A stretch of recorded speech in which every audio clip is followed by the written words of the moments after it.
మొన్న చేసిన నాచోరే DJ nights అనే ఈవెంట్‌కి ఎన్ని ఎంక్వైరీస్ వచ్చినాయంటే నియర్లీ మేము ఎక్స్‌పెక్ట్ చేసింది 300-500 మహా అంటే ఒక 500 వస్తారనుకున్నాం. కానీ వీకెండ్ మంచిగా ఎంజాయ్ చేద్దామని చెప్పి మీరు బాగా ఫిక్స్ అయిపోయారు. ఇక ఎంక్వైరీస్ వచ్చేసి మోర్ దెన్ 1000 వచ్చినాయి. సో దీనివల్ల ఒక చిన్న చేంజెస్ చేస్తుర్రనమాట నాచోరే DJ nights events location మార్చేస్తున్నాం.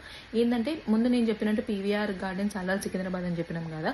So ఇప్పుడు రీలొకేట్ అవుతుందనమాట ఈవెంట్ అంతా వచ్చేసి. అదెక్కడ అంటే ARN cricket ground and academy, అది వచ్చేసి గుల్లపోచంపల్లి బిసైడ్ రైల్వే బ్రిడ్జ్ దగ్గర ఉంటుంది అనమాట, కోంపల్లి దగ్గర. ఆ డీటెయిల్స్ అని మళ్ళీ రీపోస్ట్ చేస్తాము. అండ్ ఆల్సో పోస్టర్ కూడా కొత్తది రిలీజ్ అయింది అనమాట, అవన్నీ ఇక్కడ ఇస్తాము. సో పాసెస్ అనేవి రేపు నుంచి రిలీజ్ అవుతాయి. And once again sponsors and stalls పెట్టుకునే వాళ్ళకి ఇది ఒక మంచి ఆపర్చునిటీ. అండ్ వాళ్ళ దగ్గర ఇంత ఎంక్వైరీస్ వస్తున్నాయి, ఇన్ని పాసెస్ రిలీజ్ చేస్తారు కాబట్టి మీ బిజినెస్ అనేటిది మంచి ప్రమోట్ చేసుకోవచ్చు.